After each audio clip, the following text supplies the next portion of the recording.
సూర్యాపేట జిల్లా పెన్పహాడ్ మండలంలోని పలు గ్రామాల్లో సాగునీరు అందక ఎండుతున్న పొలాలను చూసి బీఆర్ఎస్ ఎమ్మెల్యే జగదీష్ రెడ్డి కన్నీరు పెట్టుకున్నారు.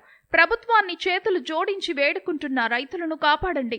ప్రభుత్వం దుర్మార్గంగా వ్యవహరించడం సరికాదు. పంటలను కాపాడేందుకు వెంటనే నీళ్లు అందించాలి అని విజ్ఞప్తి చేశారు.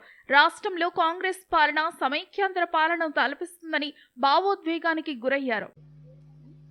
సూర్యాపేట జిల్లా రైతుల తరఫున నేను దండం పెట్టి అడుగుతున్నా, నీళ్ళు ఇవ్వండి, రైతులు కాపాడండి. దుర్మార్గం ఇది. ఇంత దుర్మార్గంగా ప్రభుత్వం ఉండడం అనేది పద్ధతి కాదు.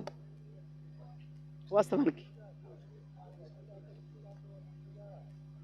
అద్భుతంగా పంటలు పండించిన ప్రాంతం ఇది.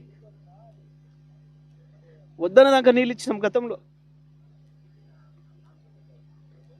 ఒక రైతుగా ఇది చూస్తే బాధ కలుగుతుంది. దయచేసి ప్రభుత్వానికి విజ్ఞప్తి చేస్తున్నా, దండబెట్టి అడుగుతున్నా, నీళ్ళు వదలండి, రైతులను బతికించండి అని.